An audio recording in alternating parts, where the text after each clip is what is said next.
How are you all? I hope you all are fine.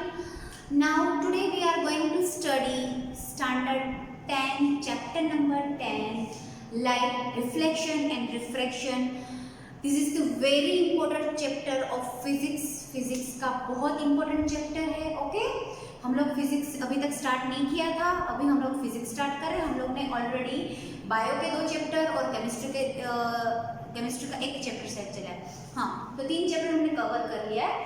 अब हम physics का 1 chapter ले लेते हैं ताकि हमारे 4 चैप्टर कंप्लीट हो जाए. तो देखो, लाइट जो है, ओके, वो फिजिक्स के ऑप्टिक्स करके जो एक ब्रांच है उसमें आता है, जो आप लोगों को तो शायद आगे जाके आइडिया आएगी अगर आप 11th-12th में साइंस रखोगे तो लाइट जो है वो बहुत इंपॉर्टेंट टर्म है. मतलब फिजिक्स में लाइट जो है वो बहुत ज़्यादा इंपॉर्टेंट है. लाइट एक ऐसा टर्म है जिसमें बहुत सारी चीज़ें छुपी हुई है. आप लोग देखोगे तो लाइट में विजिबिलिटी, इनविजिबिलिटी, ठीक है. लाइट में रिफ्लेक्शन कैसे होता है, रिफ्रैक्शन, यहाँ पे रिफ्लेक्शन एंड रिफ्रैक्शन दिया है, बट सिर्फ इसके लिमिटेड नहीं है. लाइट में डिस्पर्जन होगा, लाइट में प्रोपोगेशन होगा, फिर लाइट में बहुत सारी चीज़ें होती है. जैसे कि अगर कोई डार्क रूम है, ठीक है, तो अगर वहाँ पे लाइट चालू कर दी तो पूरा लाइट एरिया हो गया. ओके, तो ये लाइट का एक बहुत इंपॉर्टेंट चीज़ है. दूसरी चीज़ कि अगर हम लोग को कोई ऑब्जेक्ट देखना हो, जैसे कि मुझे ये देखना है तो मैं अंधेरे में तो ये नहीं देख सकती. जब कोई लाइट आएगी, हम लोग ने कोई टॉर्च चालू किया है, कोई ट्यूबलाइट चालू किया है, तो उसकी लाइट यहाँ पे इंसिडेंट होगी, फिर वो लाइट रिफ्लेक्ट होकर मेरी आंख में आएगी, तब जाके ये ऑब्जेक्ट मुझे दिखेगा. ओके, तो इस तरह से वो इंसिडेंट होकर रिफ्लेक्ट होता है, तब जाके वो हमको ऑब्जेक्ट जो है वो क्लियर दिखता है in the presence of light, जिसको हम बोलते हैं रिफ्लेक्शन. ओके, क्या बोलते हैं? Reflection of light, right. तो बहुत सारे अलग अलग फिनोमिनन होती है, जैसे कि ट्विंकलिंग ऑफ स्टार्स जो ट्विंकल करते हैं उसमें भी लाइट का कहीं ना कहीं कुछ रोल है. जैसे कि रेनबो, जो लाइट, सनलाइट में से जो वाइट लाइट आती है वो 7 अलग अलग कलर में दिखती है, उसके पीछे भी कोई फिनोमिना है. ओके, और आप लोग देखोगे हम लोग मिरर के सामने खड़े रह जाते हैं तो वहाँ पे हमको हमारी इमेज देखने को मिलती है, हमारी कॉपी वहाँ पे देखने को मिलती है, तो वो भी कहीं लाइट के रिलेटेड है. ठीक है, तो बहुत सारी चीज़ें हैं जो लाइट में पढ़ने लायक है. ओके, तो लाइट्स के रिलेटेड फिजिक्स में बहुत सारी चीज़ें हम पढ़ सकते हैं. देखो, आप लोग देखोगे तो वैसे लाइट स्ट्रेट आएगी वो चलो ठीक है, बट हमने कोई लाइट आ रही है तो उसके बीच में अगर कोई चीज़ रख दी, ठीक है, तो लाइट को क्या होगा, यहाँ पे ऑब्स्टेकल मिल गया ना, तो लाइट आगे नहीं जा सकती क्योंकि ये ओपेक सब्सटेंस है. ओके, ये ओपेक सब्सटेंस है, ओपेक सब्सटेंस में लाइट आर पार नहीं जा सकती, तो क्या होगा, ये लाइट जो नहीं जा सकती तो इसका शेडो हमको यहाँ पे मिलता है ना. जैसे कि कोई लाइट आ रही है तो उसके बीच में हमने कोई चीज़ रख दी, हम सनलाइट आ रही है, हम बीच में खड़े रहे तो पीछे हमारा शेडो मिलता है ना. तो वो कैसे मिलता है, वो भी उसका मतलब क्या है कि लाइट जो है वो स्ट्रेट लाइन आती है. The propagation of light is the rectilinear, यानी ना स्ट्रेट लाइन प्रोपोगेशन. ये बात याद रखना, लाइट का पाथ जो है वो स्ट्रेट पाथ होता है. क्या होता है? Straight path. वो आड़ा टेढ़ा नहीं आता, वो एक सीधी लाइन में आता है. तो ये लाइन के रिलेटेड हम लोग, लाइट के रिलेटेड हम लोग बहुत सारी चीज़ें पढ़ेंगे. बहुत सारा पोर्शन जो है वो 10 चैप्टर का डिलीट हो चुका है, वरना चैप्टर बहुत लेंथी है. बट ये कोविड-19 की वजह से बहुत सारा पोर्शन गवर्नमेंट ने उसमें से डिलीट कर दिया है, तो वो मैं आप लोगों को बता दूंगी कि कौन सा टॉपिक हमको नहीं पढ़ना है. ठीक है, और जितने भी न्यूमेरिकल्स है ये चैप्टर में, जितने भी सम्स है वो भी हमको ये चैप्टर में नहीं पढ़ने हैं. तो ये तो बहुत अच्छी बात है, आप लोगों के लिए गुड न्यूज़ है, क्योंकि जितने भी सम्स है वो तो नहीं आने वाले एग्जाम में. ठीक है, चलो, तो लाइट में आप लोगों को मैंने बता दिया कि बहुत सारी चीज़ें हो सकती है. रिफ्लेक्शन हो सकता है, रिफ्रैक्शन हो सकता है, रेनबो का फॉर्मेशन होता है, twinkling of light, image formation in the mirror, या तो बेंडिंग ऑफ लाइट. अगर कोई लाइट आ रही है, उसको कोई अलग मीडियम चेंज हो गया तो वहाँ पे वो लाइट बेंड हो जाएगी. तो ये बहुत सारी चीज़ें हम ये चैप्टर में पढ़ने वाले हैं. ओके, तो हमारा जो फर्स्ट टॉपिक है रिफ्लेक्शन ऑफ लाइट, वो हम स्टार्ट करते हैं. स्टूडेंट्स, हमारा नेक्स्ट टॉपिक है रिफ्लेक्शन ऑफ लाइट. देखो, रिफ्लेक्शन ऑफ लाइट में आप लोग देखोगे तो एक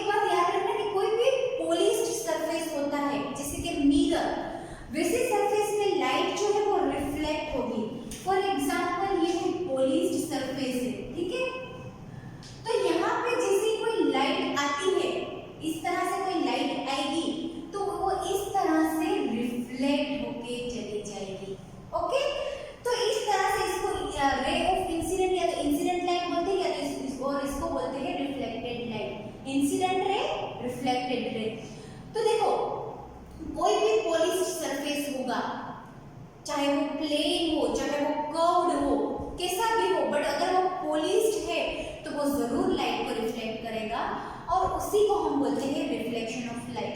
देखो laws of reflection of light में पहले आपको पढ़ना जरूरी है कि उसके लॉज क्या है।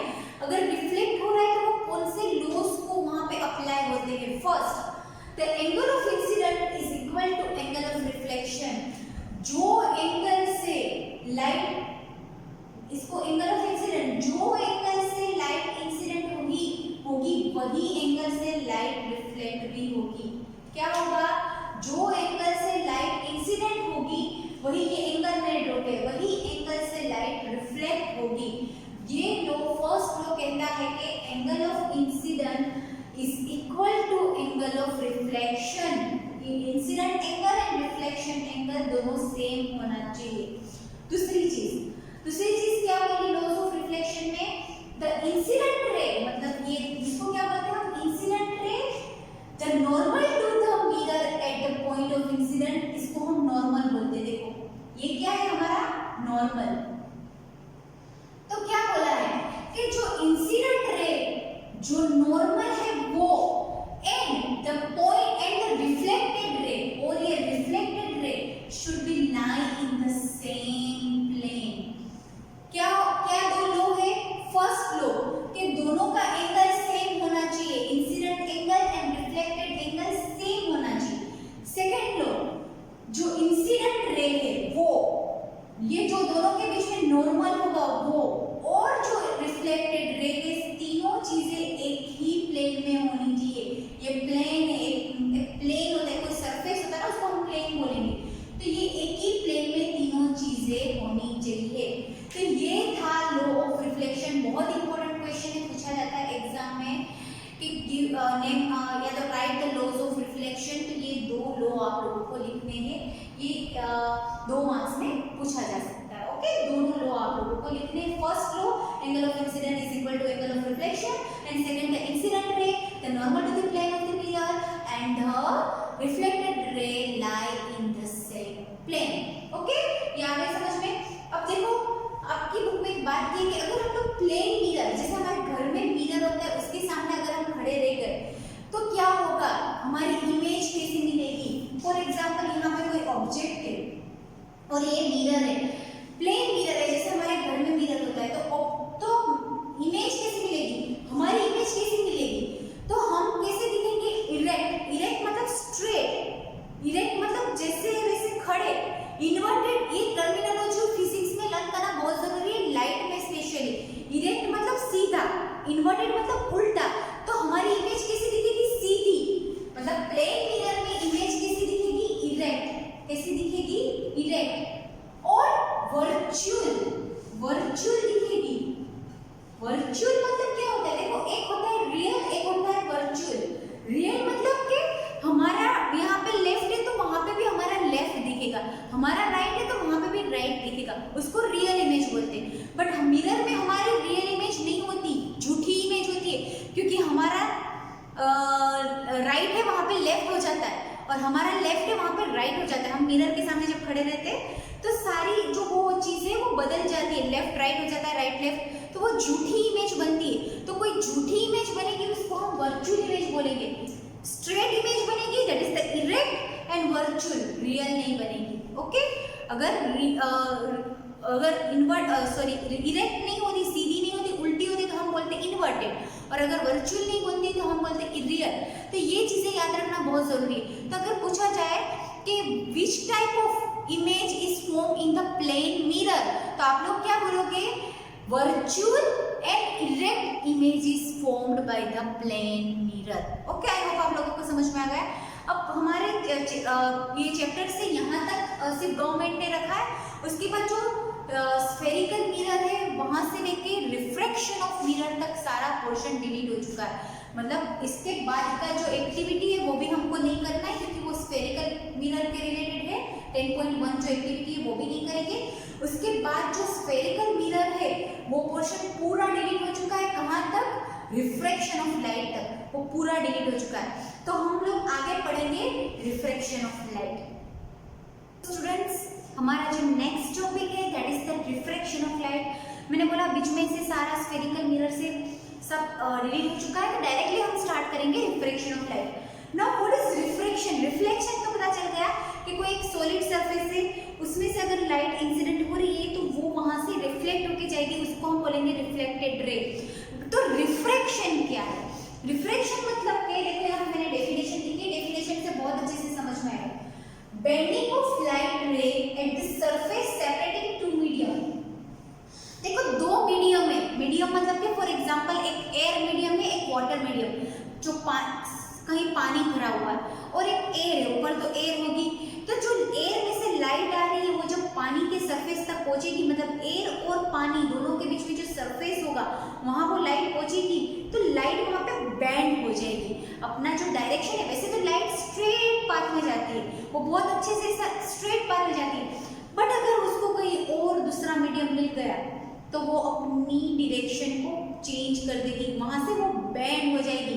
तो ये जब बैंड हो रही है उसको हम बोलेंगे रिफ्रैक्शन ऑफ लाइट। आगे बात समझ?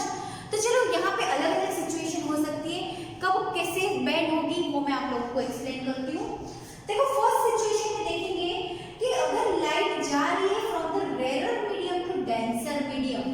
देखो रेयर मतलब कि जो एकदम पतला, मतलब कि जिसको हम बोलते हैं कि पतला मतलब एयर, तो वो पूरा रेयर मीडियम हम बोल सकते हैं। डेंसर मतलब घाटा बोलते हैं ना, जो पानी, तो पानी एकदम घाटा होगा एयर के कंपेयर में, तो फिर पानी के अंदर हम और कुछ डाल देंगे, कुछ कोई पाउडर मिक्स कर दिया तो और घाटा बन गया, तो उसको डेंसर बोलेंगे। और जो घाटा नहीं है उसको हम बोलेंगे रेयर, जैसे कि हवा और रेयर मीडियम है। ओके, तो देखो ये एयर है और ये वाटर है, ये दोनों मीडियम है। सपोज इमेजिन करो कि ये कोई तालाब है, ओके, और ये ऊपर की एयर है। अब सन से लाइट आ रही है, आप जस्ट इमेजिन करो, तो ये दोनों का सरफेस है, ये एयर और वाटर के बीच में जो सेपरेटिंग सरफेस होता है वो है। तो आप लोगों को एक नॉर्मल ड्रॉ करना बहुत जरूरी है, जैसे मैंने यहाँ पे रिफ्लेक्शन ऑफ लाइट में नॉर्मल ड्रॉ किया था। नॉर्मल मतलब क्या होता है? परपेंडिकुलर लाइन, ओके, इसको बोलते हैं हम नॉर्मल। अब देखो नॉर्मली लाइट जो है वो इस तरह से कुछ आ रही है, ओके, ये इंसिडेंट लाइट है, इसको एंगल ऑफ इंसिडेंट बोलेंगे ना। तो अगर इंसिडेंट लाइट ऐसे ही नॉर्मली आ रही है, ओके, तो वो कैसे जाएगी? इस तरह से जाएगी, जाएगी ना, वो इस तरह से, उसका पाथ कैसे होगा? स्ट्रेट पाथ जाएगी इस तरह। बट यहाँ पे उसको दूसरा मीडियम मिल गया। कौन सा मीडियम मिल गया? एयर होता, अगर एयर ही होता तो वो ऐसे ही जाती, ऐसे जाती ना, बट अचानक से उसको क्या मिल गया? पानी। अब पानी में जाके वो बैंड हो जाएगी, तो वो जब बैंड होगी तो वो किस तरफ बैंड होगी? जब वो रेयर टू डेंसर में जाएगी तब it will band towards the normal. ये जो नॉर्मल है उसकी साइड को बैंड हो जाएगी, मतलब लाइट जाएगी कुछ इस तरह से। तो ये इंसिडेंट रे है, तो इसको हम बोलेंगे रिफ्रैक्टेड रे। रिफ्लेक्टेड नहीं, कौन सा रे बोलेंगे? रिफ्रैक्टेड रे। और इसके बीच में जो एंगल बना that is the ray of angle of refraction. अगर बात समझ, ये हमारा नॉर्मल है। क्या है? नॉर्मल। तो देखो लाइट जो ऐसे जाने वाली थी, मीडियम चेंज होने के कारण वो बेंड हो गई, और वो जो बेंड हो गई उसको हम बोलेंगे रिफ्रैक्टेड रे। और जो एंगल बन रहा है, this is the angle of refraction, this is the angle of incident. तो ये टाइप की सिचुएशन होगी जब मीडियम रेयर टू डेंसर होगा। अब देखो यहाँ पे हम देखेंगे तो जब सिचुएशन अलग होगी, जब पानी में से लाइट जाके एयर में जाएगी, वाटर टू एयर जाएगी, पानी में से लाइट जा रही है एयर में, जिसको फ्रॉम डेंसर टू रेयर जाएगी। ओके, पहले हम लोग नॉर्मल बना लेते हैं, this is the perpendicular line, that is our normal. अब देखो वापस लाइट कुछ इस तरह से आ रही है, ओके, ये इंसिडेंट लाइट है, ये एंगल ऑफ इंसिडेंट है। अगर लाइट इस तरह से कुछ आ रही है तो वो इस तरह जानी चाहिए ना, ऐसे स्ट्रेट पाथ में जानी चाहिए, इस तरह से कुछ जानी चाहिए। बट यहाँ पे मीडियम चेंज हो रहा है, फ्रॉम डेंसर टू रेयर, मतलब पानी से हवा में जा रही है लाइट, तो उसका जो बेंडिंग है वो अवे फ्रॉम द नॉर्मल, मतलब ये जो नॉर्मल है उससे वो दूर चली जाएगी, तो वो जो लाइट है वो इस तरह से कुछ बेंड होगी, ओके, इस तरह से। तो ये इंसिडेंट रे है, ये है रिफ्रैक्टेड रे, मतलब जानी चाहिए इस तरह। अगर कुछ सेम मीडियम होता, पानी होता तो वो ऐसे ही जाती, बट पानी की जगह हवा आ गया तो वो थोड़ी दूर चली गई, मतलब जो नॉर्मल हमारा है उससे थोड़ी दूर चली गई, तो ये बन गया हमारा एंगल ऑफ रिफ्रैक्शन। ओके, तो ये कब सिचुएशन हुई? when it come towards the normal, when it travel from the rarer medium to denser medium, when light rays travel from rarer medium to denser medium, it will bend towards the normal. But when light rays travel from denser medium to rarer medium, it will move away from the normal, it will bend away from the normal. आ गई ये बात समझ में? अब third situation, जैसे कि कोई भी जगह जाएगी, या तो rare to denser, denser to rare, कहीं भी जाएगी, बट अगर लाइट जो है वो ऐसी परपेंडिकुलर आती है, मतलब ये यहाँ से आ रही थी ना, यहाँ से इस साइड से आ रही थी, अगर लाइट रेज यहाँ से आ रही है, इंसिडेंट यहाँ से, मतलब नॉर्मल के ऊपर से ही इंसिडेंट हो रही है, ये हमारा नॉर्मल है, ओके, और नॉर्मल की डायरेक्शन के साथ ही इंसिडेंट रे की भी डायरेक्शन है, चाहे यहाँ पे वाटर और एयर हो, या एयर और वाटर कुछ भी हो, या एयर यहाँ पे हो या तो वाटर यहाँ पे वाटर हो या एयर, बट जब लाइट ऐसे पार जाएगी तब वहां पे बेंडिंग नहीं होगी, वहां पे नो बेंडिंग होगा, वहां पे लाइट बेंड नहीं होगी। आगे बात समझ में? मतलब ये प्लेन था हमारा, ये नॉर्मल था, तो लाइट रेज ऐसे स्ट्रेट आएगी तो कोई भी मीडियम मिल जाए उसको तो वो चेंज नहीं होगी। आगे बात समझ में? बट वो इस तरह से कुछ आएगी तो वो चेंज बेंडिंग हो सकती है। तो यहाँ पे रिफ्रैक्शन में 3 सिचुएशन हो सकती है जो मैंने आप लोगों को ड्रॉ करके एक्सप्लेन कर दी है। अब हम आगे की जो नेक्स्ट वीडियो है उसमें हम देखेंगे refraction of light through a rectangular glass slab, जो बहुत इंपॉर्टेंट क्वेश्चन है। Refraction of light through a rectangular glass slab वो मैं आप लोगों को नेक्स्ट वीडियो लेक्चर में एक्सप्लेन करूंगी। या आप लोगों को थोड़ा बहुत मैंने रिफ्लेक्शन एंड रिफ्रैक्शन को एक्सप्लेन कर दिया है, ठीक है। तो आप लोगों को अच्छे से लर्न करना है, पीडीएफ सोल्व करनी है, कोई भी डाउट हो तो मुझे क्वेश्चन पूछ सकते हो। Thank you, have a nice day, stay home, stay safe.